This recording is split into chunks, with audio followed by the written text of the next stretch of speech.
YouTube channel learning सहपाठी पर आप सभी का हार्दिक स्वागत है। चलिए हम जो अपनी तैयारी यहाँ पर कर रहे हैं यूपी बोर्ड के जो बच्चे हैं तो उनके लिए फिजिक्स की क्लास होती है, तो बोर्ड की हम तैयारी कर रहे हैं। तो यहाँ पर चैप्टर वाइज आपको एमसीक्यू करवाए जा रहे हैं। यूपी बोर्ड में क्लास 12th की हम बात कर रहे हैं, तो 12वीं कक्षा के बच्चों के लिए फिजिक्स की तैयारी यहाँ पर कराई जा रही है।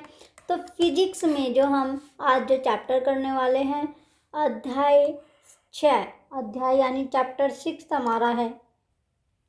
तो चलिए आपको चैनल सब्सक्राइब करके रखना है, जिससे अभी आपके लिए क्या आएगा, अभी आपके लिए एक जो चैप्टर वाइज जो अभी हम चैप्टर वाइज क्वेश्चन कर रहे हैं, इसी के साथ साथ आपको जल्दी वीडियो देखने के लिए मिलेगी, जिसमें पूरा का पूरा जो आपका जो सब्जेक्ट है उसकी क्विक समरी आपको करवाई जाएगी, वो भी कम टाइम में। यानी कम टाइम में आप फुल जो पूरी किताब आपकी होती है पूरी किताब आप कवर कर पाओगे।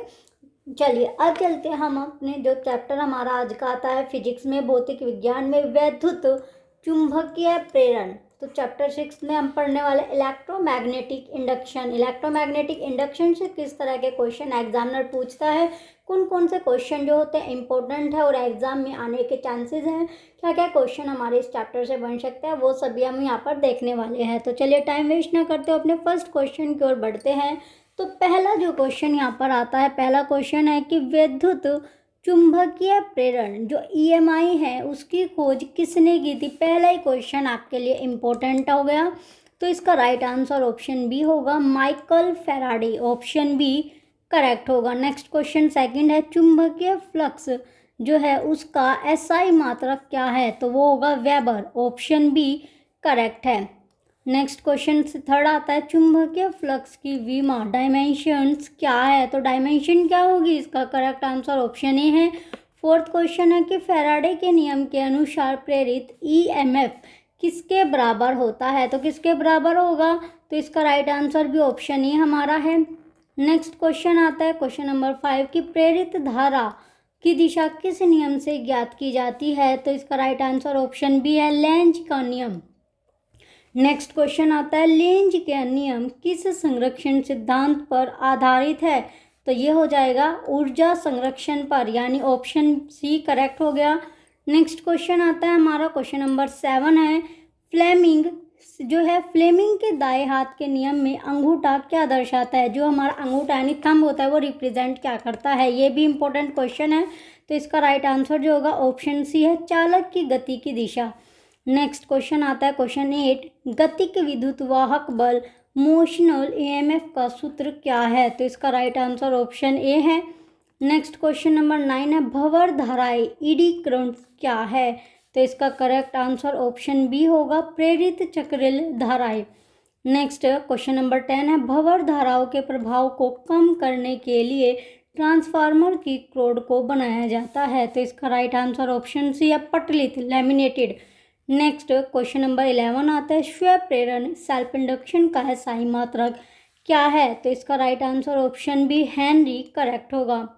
नेक्स्ट आता है हमारा क्वेश्चन नंबर 12, एक लंबी परिनालिका का स्व प्रेरक तत्व निर्भर करता है, तो किस पर निर्भर करेगा, इसका राइट आंसर ऑप्शन सी है, फेरों की संख्या और ज्यामिति पर। अब आता है नेक्स्ट हमारा क्वेश्चन नंबर 13 आता है। क्वेश्चन 13 में पूछा गया है कि अन्योन्य प्रेरण म्यूचुअल जो इंडक्शन का जो सिद्धांत है वो किस पर लागू होता है, तो इसका राइट आंसर ऑप्शन बी है, ट्रांसफार्मर। नेक्स्ट 14 क्वेश्चन है, प्रेरक जो इंडक्टर में संचित ऊर्जा का सूत्र है, तो इसका राइट आंसर ऑप्शन बी होगा।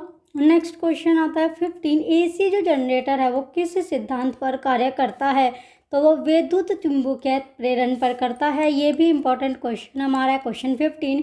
नेक्स्ट क्वेश्चन नंबर 16 है कि एसी जनरेटर में प्रेरित ईएमएफ का मान अधिकतम कब होता है, तो इसका राइट आंसर ऑप्शन बी होगा, जब जो है यहाँ पर, तो कब मान होगा, इसका राइट आंसर ऑप्शन बी आपका करेक्ट होगा। नेक्स्ट क्वेश्चन आता है क्वेश्चन नंबर 17, यदि चुंबकीय क्षेत्र की दिशा और गति की दिशा समांतर है तो प्रेरित ईएमएफ होगा, तो इसका राइट आंसर है 0, कितना होगा, 0। नेक्स्ट 18 क्वेश्चन है, हेनरी एच किसके बराबर है? तो वो किसके बराबर होगा? यहाँ पर ए और बी दोनों आंसर हमारे सही हो गए। अब चलते हैं नेक्स्ट क्वेश्चन पर। क्वेश्चन नंबर हमारा जो इसका राइट आंसर जो है ए बी सही है, यानी ऑप्शन डी हमारा करेक्ट है। अब नेक्स्ट क्वेश्चन आता है क्वेश्चन नंबर 19 कि चुंबकीय फ्लक्स और धारा के बीच संबंध क्या है? जो रिलेशन वाला क्वेश्चन है वो आपके लिए इंपॉर्टेंट है। रिलेशन वाले क्वेश्चन ज़्यादा चांसेस होते हैं एग्जाम में आने के, तो इसका राइट आंसर ऑप्शन ए है। नेक्स्ट क्वेश्चन आता है 20, लेंज का नियम बताता है कि प्रेरित धारा उस कारण का विरोध करती है जिसने उसे उत्पन्न किया है। यह कारण क्या है? तो वो कारण कौन सा होगा? इसका राइट आंसर ऑप्शन बी है, चुंबकीय फ्लक्स में परिवर्तन। नेक्स्ट क्वेश्चन नंबर 21 है, निम्नलिखित में से कौन भंवर धाराओं का उपयोग नहीं है? तो इसका राइट आंसर ऑप्शन सी होगा, विद्युत हीटर। नेक्स्ट आता है 22 क्वेश्चन, प्रेरण भट्टी यानी इंडक्शन फर्नेस में किसका उपयोग किया जाता है? तो इसका राइट आंसर ऑप्शन बी है, भंवर धाराएं। अब आता है 23 क्वेश्चन कि एक कुंडली का स्व प्रेरकता तो 2H है, यदि धारा 10A/S है कि इधर से बदल रही है तो प्रेरित वोल्टेज होगा। तो इसका राइट आंसर होगा option number B, 20 volt. Next आता है 24 क्वेश्चन। क्वेश्चन नंबर 24 में जो है इसमें पूछा गया है कि अन्योन्य प्रेरक तत्व निर्भर करता है तो किस पर करेगा? तो इसका right answer option number D है हमारा, उपयुक्त सभी पर। अब आता है क्वेश्चन नंबर 25, यदि किसी कुंडली में फेरों की संख्या दोगुनी कर दी जाए तो स्व प्रेरक तत्व है। तो इसका राइट आंसर जो होगा ऑप्शन बी है। कैसे हो जाएगा? 4 गुना हो जाएगा, यानी जो एल होगा वो डायरेक्टली प्रोपोर्शनल होगा n² के। नेक्स्ट क्वेश्चन आता है 26, चुंबकीय फ्लक्स का मान शून्य कब होता है? तो इसका राइट आंसर ऑप्शन बी है, जब तल क्षेत्र के समांतर हो। नेक्स्ट क्वेश्चन है 27 की प्रेरित धारा की विमा क्या है? तो इसका राइट आंसर ऑप्शन ए है। क्वेश्चन 28 है, एसी जनरेटर में आर्मेचर को घुमाने से क्या बदलता है? तो इसका राइट आंसर ऑप्शन सी होगा, क्षेत्र और लूप के बीच का कोण। नेक्स्ट क्वेश्चन नंबर 29 है, अतिचालकों सुपरकंडक्टर्स में चुंबकीय फ्लक्स का मान क्या होता है? तो इसका राइट आंसर 0 होगा, ऑप्शन बी करेक्ट है। नेक्स्ट क्वेश्चन आता है 30, चुंबकीय क्षेत्र में गतिमान किसी बंद लूप में प्रेरित धारा के कारण होने वाला ऊर्जा क्षय किस रूप में होता है? तो इसका राइट आंसर ऊष्मा है, हीट इसका राइट आंसर होगा। नेक्स्ट 31 क्वेश्चन है, स्व प्रेरण को विद्युत का जड़त्व क्यों कहा जाता है? तो क्यों कहा जाता है? तो इसका राइट आंसर ऑप्शन भी होगा, क्योंकि यह धारा के परिवर्तन का विरोध करता है। नेक्स्ट क्वेश्चन 32 है, दो पास पास रखी कुंडलियों का अन्योन्य प्रेरक तत्व 0.5H है, यदि एक में धारा 0 से 2 तक 0.1 सेकेंड में बदलती है तो दूसरी में प्रेरित ईएमएफ होगा। तो इसका करेक्ट आंसर ऑप्शन बी होगा, 10 वोल्ट। नेक्स्ट क्वेश्चन 33 है, एक तांबे के तार के लूप के ऊपर एक चुंबक गिराया जाता है, चुंबक का त्वरण ए होगा। तो जो त्वरण है वो होगा, तो क्या होगा? इसका राइट आंसर ऑप्शन ए हो, बी हो जाएगा। नेक्स्ट क्वेश्चन 34 है, चुंबकीय फ्लक्स का अधिकतम मान सूत्र क्या है? तो इसका राइट आंसर ऑप्शन बी है। नेक्स्ट क्वेश्चन है क्वेश्चन नंबर 35, जब किसी कुंडली में धारा स्थिर होती है तो स्व प्रेरक तत्व के कारण प्रेरित ईएमएफ होता है। तो इसका राइट आंसर ऑप्शन से 0 करेक्ट हो जाएगा। नेक्स्ट आता है हमारा क्वेश्चन नंबर 36। हमारा क्वेश्चन है कि हेनरी किस वैज्ञानिक के सम्मान में रखा गया मात्रक है? तो इसका राइट आंसर ऑप्शन बी है, जोसेफ हेनरी। ये क्वेश्चन आपका इंपॉर्टेंट है। 36 37 क्वेश्चन आता है, फ्लेमिंग के दाएं हाथ के नियम में तर्जनी यानी जो इंडेक्स फिंगर है वो दर्शाती है। ये भी इंपॉर्टेंट क्वेश्चन है। वो जो है क्या करते हैं? चुंबकीय क्षेत्र को रिप्रेजेंट करती है। नेक्स्ट क्वेश्चन 38 है, यदि L1 और L2 स्व प्रेरक तत्व वाली दो कुंडलियों का युग्मन गुणांक K है तो M होगा। तो M क्या होगा? इसका राइट आंसर ऑप्शन ए है, M = K। फिर यहाँ पर जो है आपका L1 और L2 आपका होगा, तो रूट में L1 है और L2।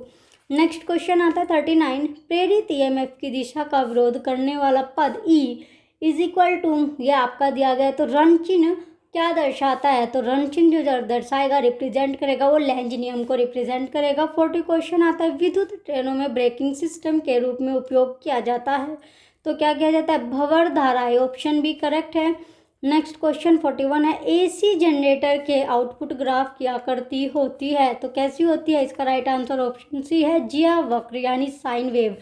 नेक्स्ट क्वेश्चन आता है क्वेश्चन नंबर 42, किसी कुंडली के साथ जुड़े चुंबकीय फ्लक्स में परिवर्तन की दर क्या उत्पन्न करती है, तो क्या उत्पन्न करेगी, इसका राइट आंसर ऑप्शन सी है, प्रेरित ईएमएफ।